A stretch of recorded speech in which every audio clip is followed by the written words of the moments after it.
সে মানসিকভাবে অনেক আগেই মরে গেছে। আলবি তো এখনো জেলের পিছনেও যায় নাই, সে কখনোই আলবির ব্যাপারে মানে পাবলিকলি বলতো না, ভালোই বলতো। আমরা যারা একটু নিচে দেন মাইক্রোফোন গুলো নিচে ধরেন।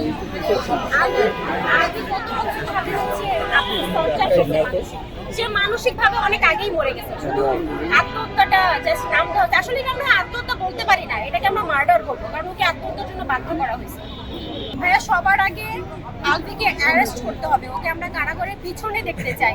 ইভেন ও যেন এফডিসিতে মিডিয়াতে আর কোনো রকম কাজ করতে না পারে, আমরা সেটার একটা মানে কি আছে কোনোভাবেই এখান থেকে বয়কট করা হোক, যেন আর কাজ করতে না পারে। দিদি থেকে কেন খালাস করা হয়েছে এটা প্রশ্নের উত্তর আমরা চাই, যে কেন দিদিকে খালাস করে দেওয়া হোক। একটা মানুষ লাইভে আসতে চায়, সরাসরি পোস্ট দিচ্ছে, তাহলে কেন তাকে মানে আইনের আওতায় এখনো আনতে পারতেছে না, এখনো কেন তাকে রিচ করা হচ্ছে না? তাহলে কি আমাদের আইন এতটাই দুর্বল?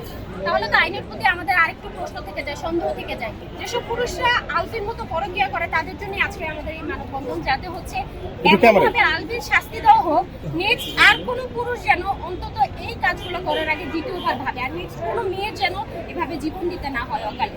ছোট একটা বাচ্চা এতিম হয়ে গেছে, একটা মা তার সন্তান হারা হয়েছে, আলবির কিচ্ছু হারায় নাই, আলবি তো ভালোই আছে। আলবি তো এখনো জেলের পিছনেও যায় নাই, ওকে জেলের পিছনে না দেখা পর্যন্ত আমাদের মতো মেয়েরা শান্তি পাচ্ছে না। দিদির মতো মেয়েরা হচ্ছে অনেক বেশি কুলাঙ্গার। এখন কি বলবো, একটা মেয়ে হয়ে ও জেনে শুনে আরেকটা মেয়ের সংসার নষ্ট করছে, আর আলবি ওকে সেই প্রশ্রয় দিছে। আলবির নিজের সন্তান আছে, আলবির নিজের বউ আছে, 16 বছরের সংসার, ভালোবাসার সংসার, সে কিভাবে পারলো তার নিজের বউকে রেখে নিজের বাচ্চাকে রেখে আরেকটা মেয়ের সাথে পরকীয়ায় জড়িত হইতে?